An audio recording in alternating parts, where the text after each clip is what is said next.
Hi, I'm Lawrence, and today I'm gonna teach you how to set and get your volt variable using C Sharp. So let's get started. First, you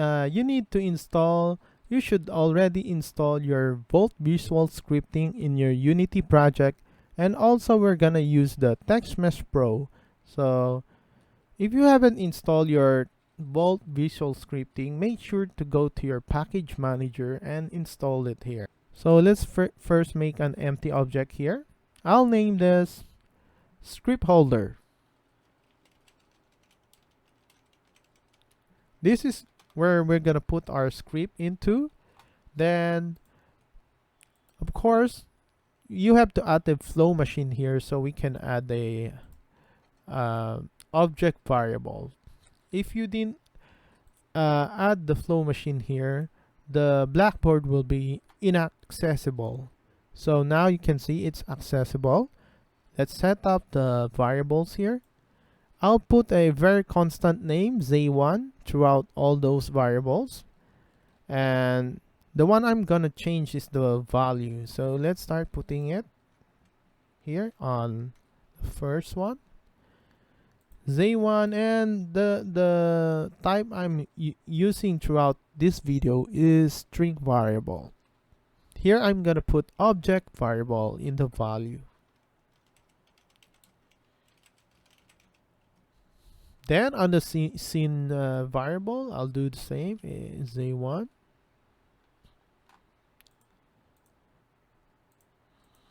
Then scene variable. Same goes with the application.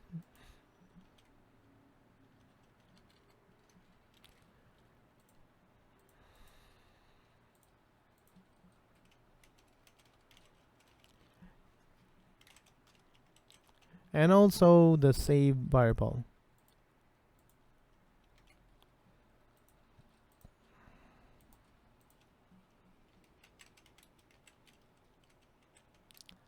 Okay, this is our old setup. Then let's start our script. Create your C# script. Name whatever name you want.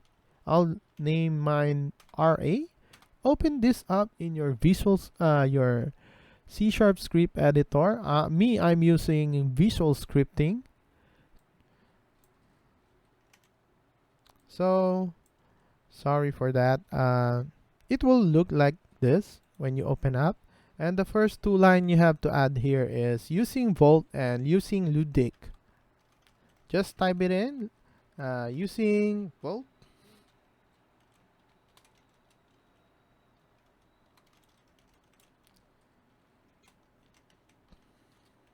There. This is the prerequisite in starting your code. Then set up your variables here. And this is the syntax of the code to get the variable from your Volt Visual Scripting. But first we have to declare here the public object so we can attach the object here. So type in public game object. So name whatever name you want to put here. I'll just name mine list obj. So here on the start, I'll put my code here on the start. First, declare your variable and observe the syntax here. The first one is the type of the variable from your Volt. Then put variables, the word variables. Then the variable you want to get access to. Then inside the parentheses, the object, the game object, and the method get. Next, the name of the variable. So save this. Let's go to our Unity. So make sure your console doesn't throw you errors here, because if there's error, you cannot attach your script into your holder. So go to your script and go ahead and attach the C# to your game object. Go to your inspector and fill this up, the list object, the one we declare on our script.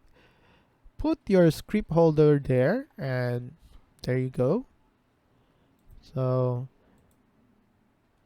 take a good look at this, the object variable. If you put integer here, make sure your code is changed here. It should be integer too. So, and this one is the variable name here.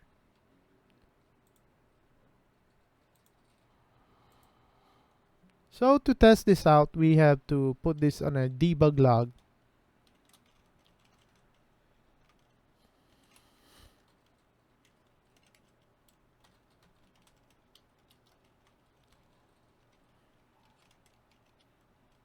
There, we save it, and let's run the program.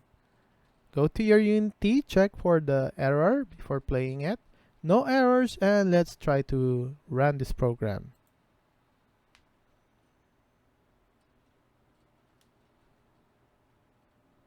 There you have it. So let's try the next variable, the scene, application, and save. Since the first one is okay, let's just copy and paste everything. Remember to change the value here at the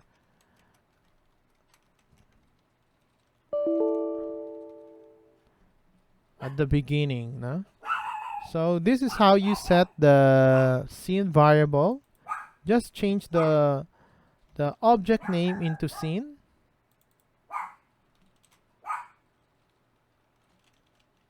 There. Since the variable name is the same, so we don't have to change it. To get the application, we don't need to get the object of the variable. You just type application. So we did delete this word and put application on this. Same goes on the save variable. Just delete this and put save. This is how you get the variable from each one. So go to your debug log, copy and paste this 3 times.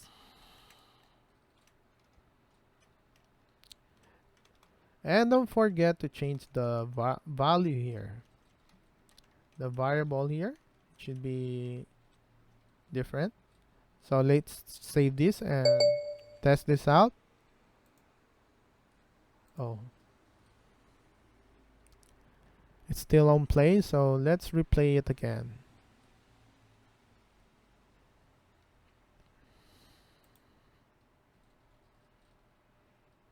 There you have it. Object variable, scene variable, application variable, and save variable. So everything is working. So we're done with get, and now we're gonna put some set code. So we're gonna set the object variable in the inside bolt. First, we have to attach this inside the button. So let's change this one to private. We're not gonna use the update anymore, so let's change this to public void. And name whatever name you want. I'll change this to change bolt value. Okay. Then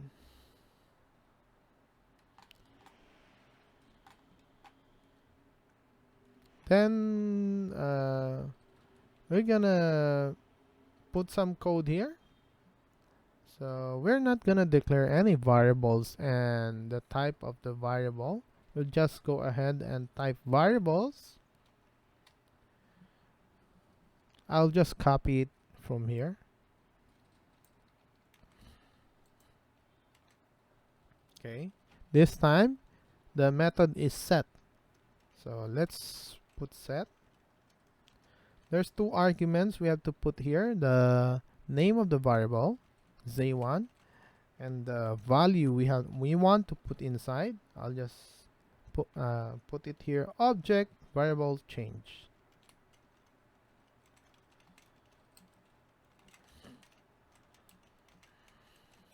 There you go. Don't forget to put semicolon. Then save this. Let's check if there's an error when we go to our Vault to Unity project. So clear this up, no error. So here we're gonna create a button. Go to your UI, Text Mesh Pro. Oh, got this mistake. UI button. Change the name of the button here from your inspector to change. So here we're gonna attach the script. Go to the button game object. On click option here, just press on the plus and drag your object here so we can access the function. Okay. Look for the function you made there. I think this is done, so let's try it again. Oh, we forgot some code here. So there's no output on this code, but it will reflect on the volt value. But let's just put the debug log here so we can see on the debug. I'll just copy and paste this one. So inside, just get this and paste it here. Save it and let's check if there's an error. Go to back to your Unity project. Oh, there's an error here. Expected. So parenthesis expected. Is there something wrong here? Oh, the semicolon. I'll just delete the semicolon. Save it again. Go back to your Unity project and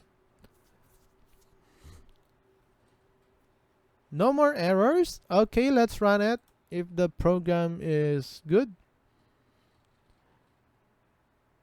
So there you have it: object variable, scene variable, application variable, and save variable. Let's try to click this button if the code is correct. There.